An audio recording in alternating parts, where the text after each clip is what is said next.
Hello, welcome sa ating HTML Tagalog tutorial. Panglima na nga pala to. Tuturo natin ngayon kung paano ang magpalit ng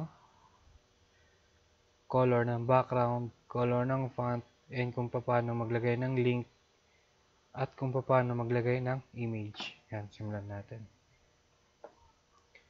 Simulan natin sa background. Kailangan natin sa body, itutong lang natin ng BG color. For body background color is equal to black. Yan, save lang natin.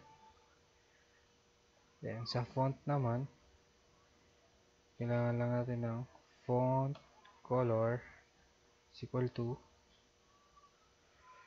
white.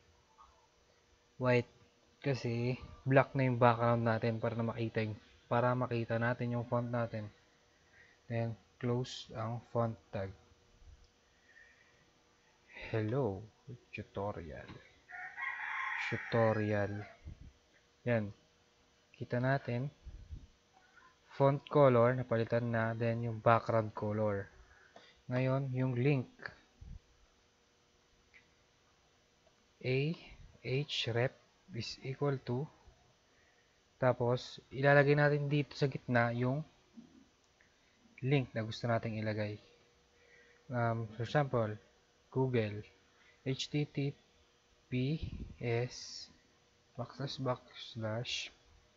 then www.google.com, then close natin ang a tag, then Google. Ang dito sa gitna yung lalabas na pangalan ng pagkiklikan natin para mapunta tayo dito sa google.com. Hindi natin pwedeng mapalitan ng kulay itong link name natin kasi kailangan na natin ng CSS para matanggal yung kulay niyan. Then image naman, kailangan natin ng imgsrc for image source is equal to desert.jpg. Yan. Dapat pag maglalagay kayo ng image, nasa isang folder siya kasama ng HTML file natin. Save natin. Subukan nating i-run.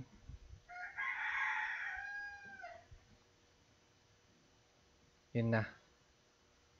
Kita natin. Itong background black for body BG color black. Font color naging white. Ito yung link natin, Google. Then yung image source. Yun lang. Sana may natutunan kayo ngayon. Salamat.